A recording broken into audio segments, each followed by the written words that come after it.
राधे राधे। कभी कभी हम अपने माता पिता से कितने क्रोधित रहते हैं। सोचते हैं कि उनका ध्यान हमारी ओर है ही, सोचते हैं कि उनके लिए हमारा कोई अस्तित्व ही नहीं, उनसे रुष्ट हो जाते हैं। किंतु क्या कभी आपने अनुभव किया है, हमारी आंखों से हमें हमारी नाक कभी दिखाई नहीं देती, क्योंकि वो आंखों के बहुत ही निकट है, आंखों के मध्य में। किंतु जब कोई मुख पर प्रहार करे, हाथ सबसे पहले नाक के क्षेत्र को ही ढक लेते हैं। माता पिता भी कुछ ऐसे ही होते हैं, आपकी भलाई के लिए, आपकी सुरक्षा के लिए सदा तत्पर रहते हैं। इसलिए उनके प्रेम को कभी मत आंको। आवश्यक नहीं कि उनका प्रेम आपको हर बार स्पष्ट रूप से दिखाई दे, क्योंकि ये ऐसा प्रेम है जो निरंतर आपके साथ ढाल बनकर आपकी रक्षा करेगा। राधे। हम सब समय की महत्ता को पहचानते हैं। समय ही हमें बनाता है, समय ही हमें नष्ट कर देता है। कभी समय ठीक चलता है तो कभी बहुत ही खराब समय आता है। विचित्र बात यह है कि हम फिर भी समय को ही नष्ट करते हैं। स्मरण रखिएगा, समय केवल जाता है, कभी आता नहीं। इसलिए समय की प्रतीक्षा में समय व्यर्थ ना करें। जो भी करना है आज अभी इसी क्षण प्रारंभ करें। फिर चाहे वो किसी को सुख देना हो या स्वयं को बदलने का प्रयास करना हो, कुछ भी हो, विलंब ना करें, क्योंकि समय उसी का साथ देता है जो समय का सम्मान करता है। राधे राधे। मीठा पानी सबको भाता, परंतु खारा पानी किसी को नहीं भाता। अब सोचने वाली बात यह है कि मोती समुद्र की गहराइयों में ही बनता, खारे पानी के मध्य में रहकर, हर क्षण भक्षकों से टकराकर, अपने अस्तित्व को दांव पर लगाकर ही सीप मोती प्रदान कर पाती। कभी सोचा है क्यों? क्योंकि बिना संकटों का सामना किए, बिना विषम परिस्थितियों में उलझे आपको सुख प्राप्त नहीं होगा। इसलिए निडर होकर संकटों का सामना कीजिए और मेरे साथ प्रेम से कहिए, राधे राधे। हम सब समय की महत्ता को पहचानते हैं। समय ही हमें बनाता है, समय ही हमें नष्ट कर देता है। कभी समय ठीक चलता है तो कभी बहुत ही खराब समय आता है। विचित्र बात यह है कि हम फिर भी समय को ही नष्ट करते हैं। स्मरण रखिएगा, समय केवल जाता है, कभी आता नहीं। इसलिए समय की प्रतीक्षा में समय व्यर्थ ना करें। जो भी करना है आज अभी इसी क्षण प्रारंभ करें। फिर चाहे वो किसी को सुख देना हो या स्वयं को बदलने का प्रयास करना हो, कुछ भी हो, विलंब ना करें, क्योंकि समय उसी का साथ देता है जो समय का सम्मान करता है। राधे राधे। कहते हैं सबकी सीमा होती है, कठिनाइयों की, पीड़ा की, संकट की, अंधकार की। यदि किसी की सीमा नहीं होती तो केवल कड़े परिश्रम। आपने देखा तो होगा, रात कितनी भी काली, सितारे परिश्रम से उससे लड़ते रहते और अंत में सवेरा आ ही जाता। आंधियां पंछियों के बसेरे को तहस नहस कर देती, किंतु पंछियां अपने परिश्रम से उसे पुनः बना ही लेती, क्योंकि सीमित को असीमित से हारना पड़ता और परिश्रम असीमित। राधे राधे। बहती नदियां कितनी सुंदर होती हैं, पावन होती, जहां से जाती है वहां एक नया जीवन प्रदान करती, धरा को सींचती, अकाल को दूर रखती। और कदाचित इसीलिए नदी को मां समान पूजा जाता है, किंतु क्या कभी आपने सोचा है कि नदी जन्म कैसे लेती? क्या ये प्रारंभ से ही इतनी विशाल और वेगवती होती? नहीं, वर्षा की छोटी छोटी बूंदें गिरकर मिलती एक सूक्ष्म धारा बनाती। ये धारा पर्वतों के हिम को काटते हुए, स्वयं में पिघलाते हुए, जल प्रपातों से गिरती, चट्टानों से टकराती और फिर जाके नदी बनती। इसी प्रकार ऐसे ही सीधे सीधे कोई महान नहीं बन जाता। छोटे छोटे प्रयास मिलकर एक विशाल व्यक्तित्व बनाते। इसलिए जीवन में प्रयास करते रहिए, अस्तित्व अपने आप ही बन जाए। राधे राधे।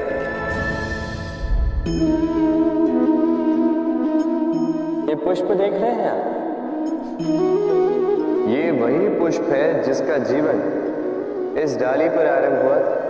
पहले कलिका बनकर फूटा, फिर धीरे धीरे मुख खोला, फिर अपने पंखुड़ियों का विस्तार किया, देखने वालों की आंखों में प्रशंसा देखी, मधु के लिए तितलियों को ललचाए और फिर डाली से टूटकर नीचे गिरा हुआ पाया। क्यों? नियति ने ऐसा क्यों किया? सोचिए। क्योंकि उस डाली पर टिके रहना इस पुष्प के जीवन का ध्येय कभी था ही नहीं। अब या तो ये पुष्प देवताओं के मस्तक पे सुशोभित होगा, या किसी स्त्री के आभूषण में गूंथा जाएगा, या किसी के प्रेम प्रदर्शन का माध्यम बने। देखिए, जीवन में लक्ष्य को पाना है तो यात्रा से भय नहीं होना चाहिए। अपना अस्तित्व बनाना है तो उनकी छाव से दूर जाना ही पड़ेगा जिन्होंने आपको अस्तित्व में लाया। यही जीवन की निरंतरता। राधे।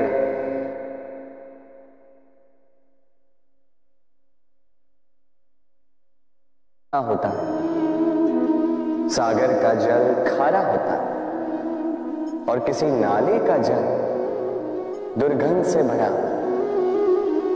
क्यों? नदी का जल मीठा होता है क्योंकि वो सबको जल देती। सागर जल लेता है, इसीलिए खारा होता है। और नाला उसका बहना रुक जाता है और इसी कारण से वो दुर्गंधपूर्ण हो जाता है, किसी काम का नहीं रहता। हमारे जीवन में भी कुछ ऐसा ही होता है। यदि नदी की भांति जीवन में कुछ देना सीखो तो जीवन में मिठास बनी रहेगी। यदि सागर की भांति बांटने के स्थान पर केवल संचय करते रहो तो मन में खटास बढ़ती रहेगी। और यदि नाले की भांति बहना छोड़ दो, कर्म करना छोड़ दो तो किसी काम के नहीं रहोगे। इसलिए बिना किसी विराम के कर्म करते रहो और जो कुछ भी आपके पास है उसे बांटना सीखो। मन प्रसन्न होकर बोलेगा राधे। मनुष्य में एक बड़ा ही विशेष गुण पाया जाता है, मूल्यांकन करना। क्या महंगा है, क्या सस्ता है। जिसे खरीदने के लिए अधिक धन लगे, अधिक परिश्रम लगे, वो महंगा। जिसे खरीदने के लिए कम धन, कम परिश्रम लगे, वो सस्ता। परंतु क्या यही पूर्णतः सत्य है?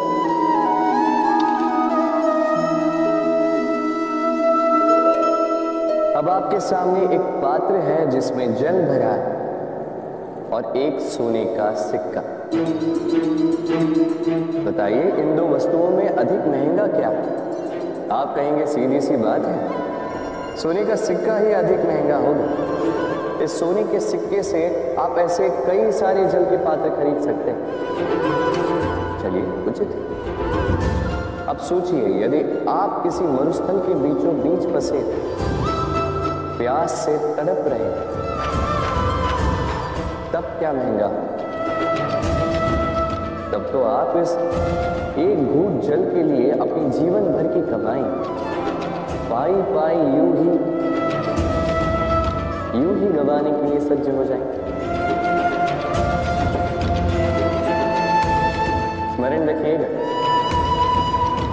जीवन में महंगी या सस्ती वस्तु नहीं, परिस्थिति होती है।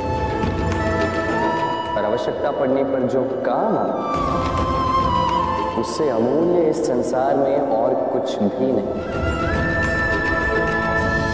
राधे, ये है सुई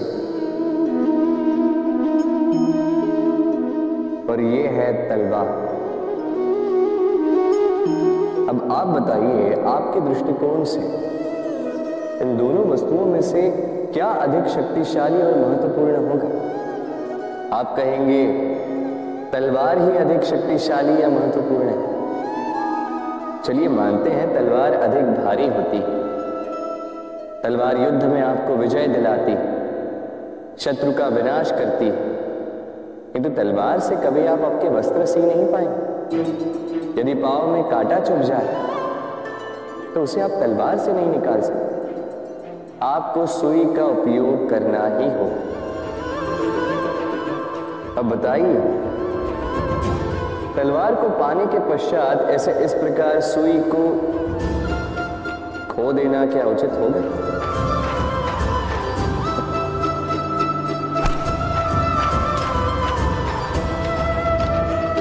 इसी प्रकार जीवन में संपन्न मित्र पाने के पश्चात आपके उन मित्रों को ना खोइए जो कम संपन्न हो, दरिद्र हो,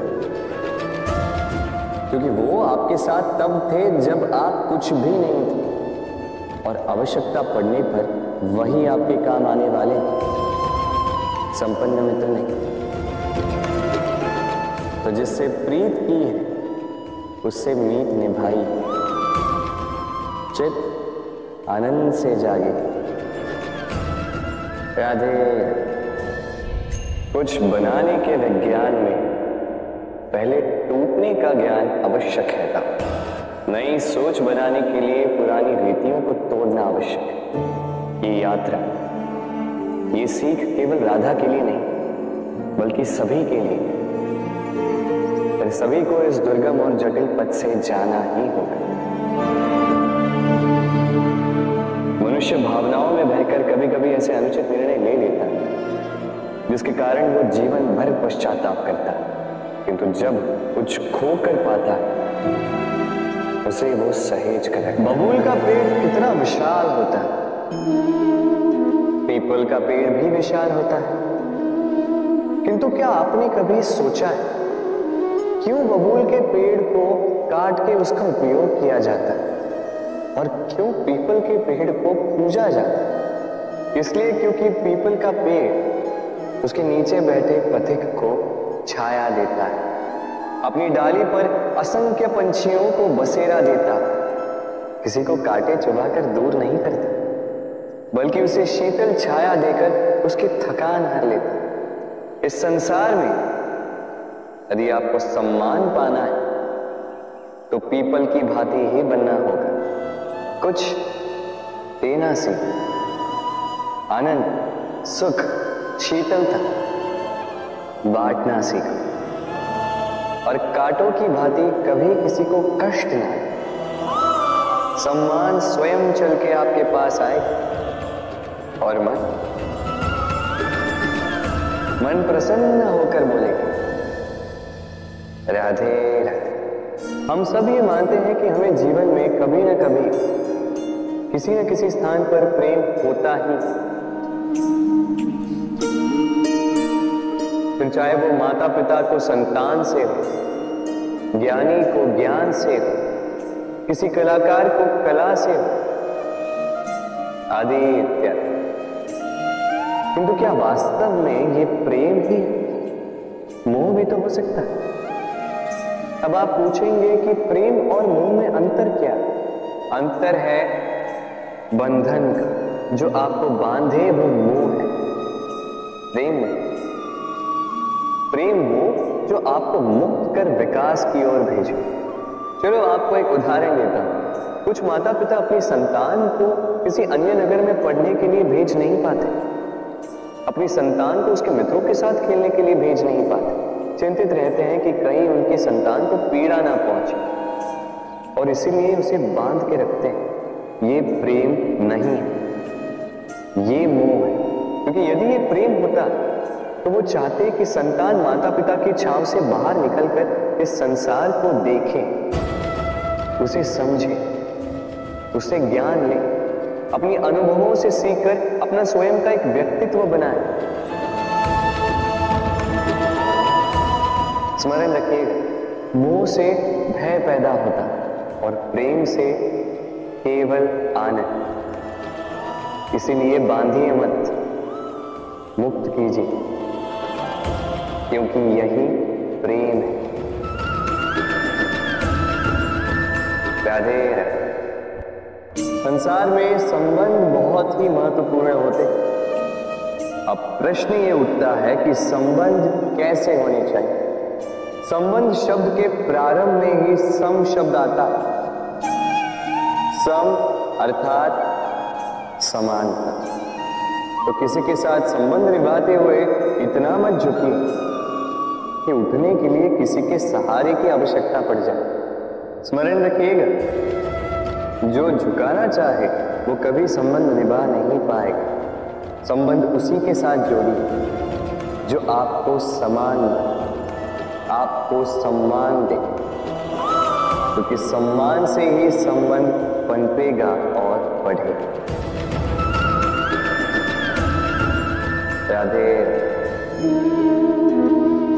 कभी सोचा जब माता संतान को जन्म देती है तो क्या होता?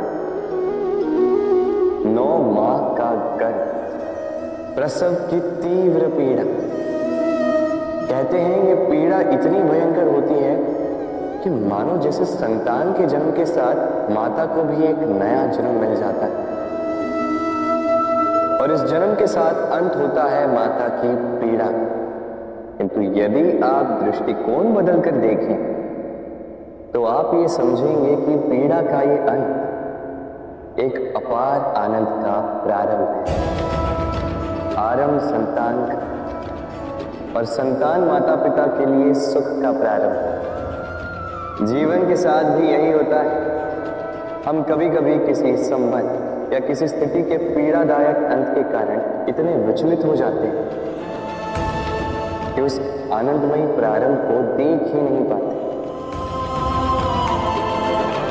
स्मरण रखिएगा, पीड़ा आनंद के प्रारंभ का लक्षण। राधे। व्यक्ति के सर पर जब क्रोध चढ़ जाता है तो उसे सत्य और असत्य के बीच का ज्ञान नहीं। क्रोध उसकी दृष्टि को धुंधला कर देता है और फिर उसके पश्चात केवल माया और कपट ही उसे आगे का मार्ग दिखलाता है, अपने स्वार्थ की सिद्धि के लिए। अग्नि क्या करती है? जलाती है, फिर चाहे वो लकड़ी हो, कोयला हो, वस्त्र हो, जो भी आप अग्नि में डालोगे वो भस्म हो जाए। किंतु सोना, यदि आप सोने को अग्नि में डालोगे तो वो कुंदन बनकर अपना अस्तित्व निखार लेता। यदि आप लोहे को ताप दो तो वो फौलाद बन जाता। क्यों होता है ऐसा? क्योंकि उनके भीतर की अग्नि उनको जलाने वाली अग्नि से अधिक तीक्ष्ण होती। ये अग्नि है निश्चय की, ये अग्नि है पवित्रता की। यदि आपका निश्चय दृढ़ है, आपके विचार पावन, तो कुंदन बनकर निकलोगे, फौलाद बनकर निखरोगे, भीतर से बल पाओगे और कोई आपके साथ अनिष्ट नहीं कर पाएगा। राधे। व्यक्ति का जीवन क्या है? अब आप कहेंगे जन्म और मृत्यु के बीच का समय। और मृत्यु कब होती है? जब व्यक्ति श्वास लेना छोड़ दे, हाथ पांव चलाना छोड़ दे, सोचना छोड़ दे। ऐसा नहीं। देखिए, जल की मृत्यु तब नहीं होती जब वो सूख जाती। जल की मृत्यु तब होती है जब वो प्यास बुझाना बंद कर देती। सूर्य की मृत्यु तब नहीं होती जब उस पर ग्रहण लग जाए या जब सूर्यास्त हो जाए। सूर्य की मृत्यु तब होती है जब वो भविष्य में इस संसार के जीवों को प्रकाश की आशा देना छोड़े। इसी प्रकार मनुष्य का अंत, उसकी मृत्यु तब होती है जब उसके भीतर की करुणा का अंत हो जाए।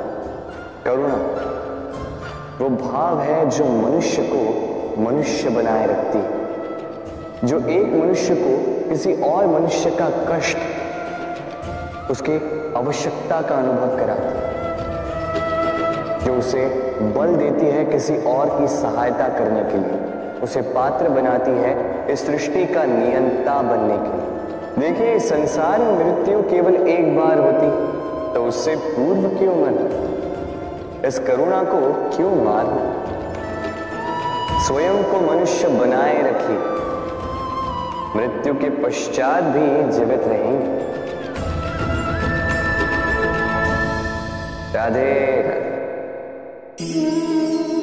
नवरात्रि का पर्व आरंभ हो चुका है और ये पर्व अत्यंत भव्य है, क्योंकि ये पर्व जगत माता से जुड़ा है। मां कितना छोटा सा शब्द है, किंतु ठीक से देखो तो समस्त संसार इसी शब्द में समा। मां जो अपनी संतान के लिए हर संभव प्रयास करती है, कुछ भी करने के लिए सज्ज है। मां जिसका सबसे बड़ा गुण निश्चल, मन में ना कोई पूर्वाग्रह, ना कोई भेदभाव, ना कोई छल कपट, और इतनी भोली होती है। संतान भले ही झूठा रो दे, मां को लगता है कि कदाचित वास्तव में भूख लगी होगी। मां चाहे जन्म देने वाली हो, चाहे पालने वाली, स्वर्ग, ये स्वर्ग हमें मां के चरणों के नीचे ही प्राप्त होता है। किसी मां को हमारा शत शत प्रणाम। राधे। सहनशीलता मां का दूसरा सबसे बड़ा गुण। कहते हैं कि धरती से अधिक सहनशील और कोई नहीं। उसे खोदने के पश्चात भी धरती हमें फसल देती है, किंतु मां, ये मां धरती से कम सहनशील नहीं। तनिक सोचिए, 9 माह तक संतान को अपनी कोख में रखना, क्या ये सहनशीलता कोई पुरुष दिखा सकता? क्या ये सहनशीलता कोई पिता दिखा सकता? स्त्री में शील भले, सहनशीलता की परिभाषा उसे मां बनने के पश्चात प्राप्त होती। स्वयं का अस्तित्व भुलाकर संतान का अस्तित्व बनाती है। शिशु की लात खाकर भी आनंद से उसे दूध पिलाती, ये होती है।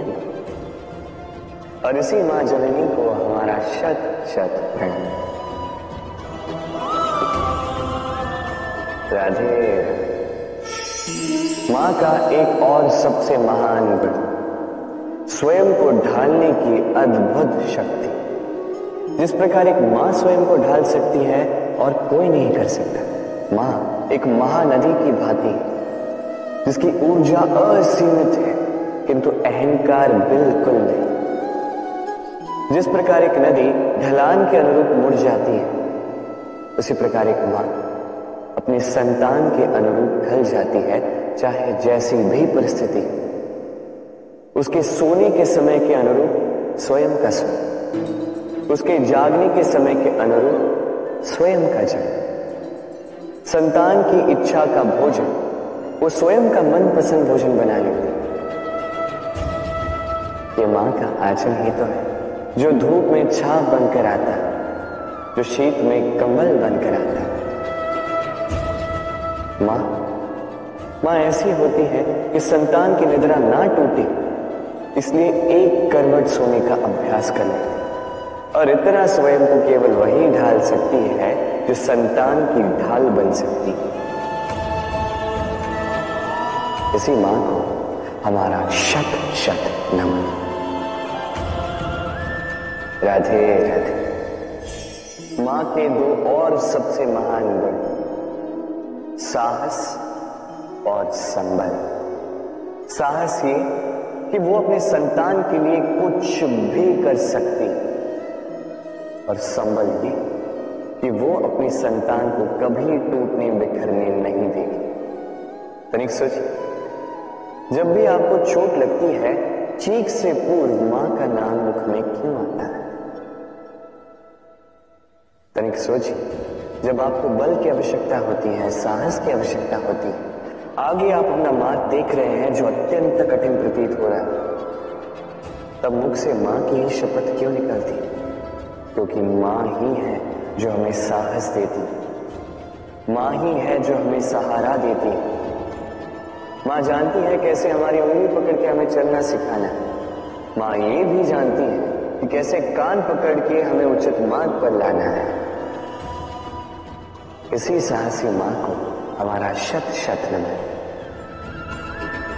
राधे राधे। कभी आपने सुना है हिरणी सिंह से बचने के स्थान पर उससे जाके लड़ पड़ी? हिरणी ने सिंह पर आक्रमण कर दिया। कभी सुना है? कभी नहीं। किंतु ऐसा हो सकता है, ऐसा होता भी है, और ये होता तब है जब हिरणी के शावक संकट में हो, जब उन्हें सिंह से प्राणों का संकट हो, तब हिरणी भी आके सिंह से लड़ पड़ती है, उससे भिड़ पड़ती है, क्योंकि वो मां है और मां अपनी संतान के लिए कुछ भी कर सकती है। ये ममता है, ये जितनी कोमल हो सकती है उतनी ही कठोर भी हो सकती है, और अपनी संतान के हित के लिए वो क्रोध की पराकाष्ठा पार करते हुए अपनी संतान की सुरक्षा करके ही रहेगी। और इसीलिए तो मां संतान के जीवन की सबसे बड़ी ढाल कहलाती है। इसी मां को हमारा शत शत नमन। राधे राधे। करुणा वो भाव है जिससे संसार के सारे भाव जन्म लेते हैं, और ये समस्त संसार ये मां से जन्म लेता है। मां वो व्यक्ति है जो करुणा का सागर, संतान को देखकर ही समझ जाती है कि उसकी विडंबना क्या है, उसकी आवश्यकता क्या है। संतान के नेत्रों में यदि अश्रु दिखे, वो देखकर ही समझ जाती है कि उसके शरीर के कौन से भाग में उसे चोट लगी है। संतान के बिना कहे मां समझ जाती है कि आज भोजन में संतान क्या खाएगी। ये होती है मां, करुणा का सबसे बड़ा रूप है। और आज के युग में मनुष्य जो है, थोड़ा भी आगे क्यों ना निकल जाए, मां को तो पीछे ही छोड़ देते, मां को भूल ही जाता है। ये भूल आप कभी ना करें, क्योंकि मां वो करुणा है जो यदि आपके जीवन से चली गई, उसके पश्चात आप जीवन अवश्य जिएंगे, किंतु कभी जीवन जी नहीं पाएंगे। उसके पश्चात आपके जीवन से आपका ये मूल्यांकन, आपके जीवन से करुणा का ये भाव, ये भी आप खो दोगे। आपकी मां सबसे अधिक महत्वपूर्ण है। यदि मां को खो दिया तो समझ लीजिए सब कुछ खो दिया। इसलिए मां को सदैव स्मरण रखिए, सदैव उसे प्रेम कीजिए, और मेरे साथ कहिए राधे राधे। आज विजयदशमी, वो दिन है जब श्री राम ने रावण का वध किया। वो दिन जब श्री राम ने लंका पर विजय प्राप्त की। लोग कहते हैं कि अच्छाई की बुराई पर विजय का प्रतीक है। इसे देखने का एक और रूप भी है। जी हां, ये प्रेम के विजय का भी प्रतीक है, ये परिवार के विजय का भी प्रतीक है।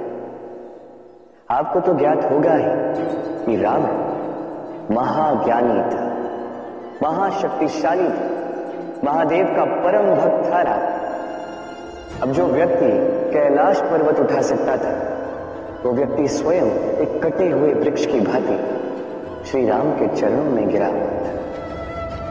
क्यों? क्योंकि राम के साथ लक्ष्मण, वही रावण के साथ विभीषण भी नहीं था।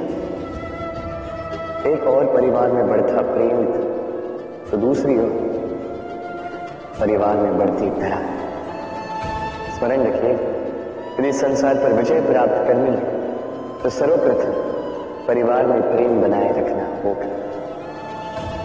परिवार में केवल प्रेम बढ़ाइए, द्वेष कभी नहीं। आप सदैव सुखी रहें और जीवन की हर बाधा पर आप विजय प्राप्त करें। राधे। देखिए, कल जो आने वाला है उसके लिए आज को व्यर्थ करना अनुचित है। हमें इस प्रकृति से यही सोच, यही सीख पानी चाहिए। आज का ये क्षण